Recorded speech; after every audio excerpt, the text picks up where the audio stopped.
Kalau kita bicara spiritual finance is way of life, berarti adalah cara orang itu mengelola keuangannya. Jadi way of life, jalan hidup, cara hidup. Jadi berarti misalkan begini, saya misalkan atau kita kira-kira seperti itu, ketika dapat gaji atau dapat penghasilan, biasanya yang kepikiran apa dulu? Kira-kira begitu dapat penghasilan, dapat gaji itu apa dulu yang dipikirkan? Ya kebutuhan Pak yang harus dipenuhi.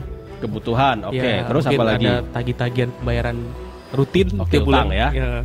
Berarti biasanya kalau orang itu sudah punya utang, berarti kepikiran utang dulu. Oke. Begitu dia dapat penghasilan, dapat gaji, langsung kepikiran utang. Itulah gaya hidupnya dia. Berarti apa? Dia nggak nyaman. Karena begitu dapat uang, dapat penghasilan, pikiran pertama adalah bayar utang dan dibelanjakan. Berarti gaya hidupnya adalah gaya hidup utang dan belanja. Atau begitu dapat penghasilan langsung bicara investasi. Investasi dahulu. Berarti apa? Dia investasi dahulu, baru yang lain-lain. Jadi uang itu, kalau kita bicara uang itu selalu ada yang namanya alasan. Kita memilih pekerjaan berhubungan dengan uang nggak? Iya. Pasti. Kan ada gaji yang tinggi, ada gaji yang rendah dan seterusnya. Pernikahan. Uang. Kita mau pesta yang seperti apa? Megah. Seperti apa, Ratu Inggris misalkan, atau yang biasa-biasa saja, atau yang sederhana dan seterusnya. Apalagi perceraian, berhubungan gini kan, hubungan orang tua dan anaknya, ada hubungan masalah uang, ada juga. Lalu ada yang namanya pecahnya hubungan saudara gara-gara uang, ada. Artinya dalam konteks seluruh kehidupan kita, alasan-alasan spiritual itu akan selalu berhubungan dengan uang. Sehingga makanya saya bilang way of life kita. Jadi cara kita ngelola uang itu menandakan siapa diri kita sebenarnya. Kalau kita tidak bisa ngelola uang, ya berarti kita kategori miskin.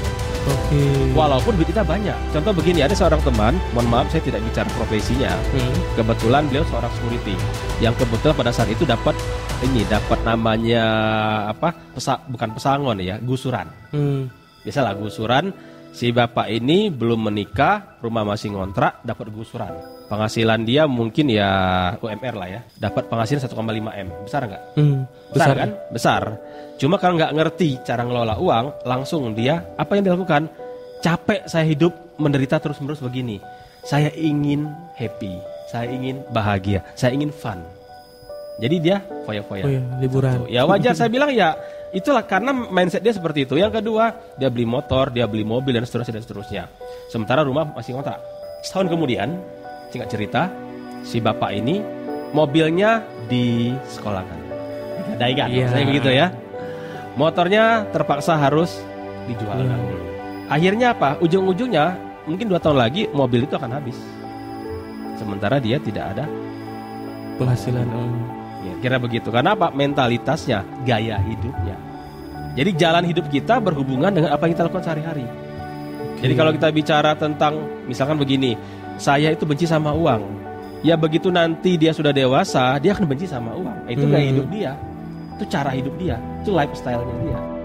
Jadi kalau saya melihat uang itu bukan hasil, tapi lebih kepada karakternya kita. Contoh begini, tadi kan saya sudah bilang, ada orang yang biasa-biasa saja, tapi kalau karakter dia kaya, mentalitas dia kaya, ketika suatu hari dia akan dapat yang namanya uang banyak, dia nggak kaget.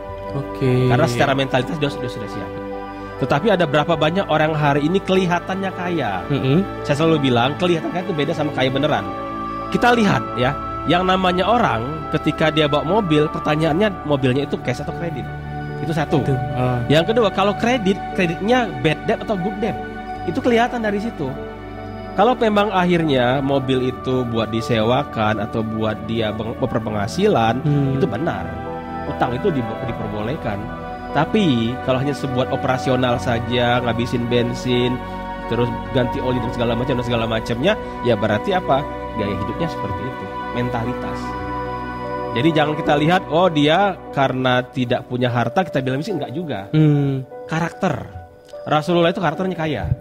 Tapi dia memilih untuk miskin apa? Agar dia bisa tetap berhubungan dengan masyarakatnya.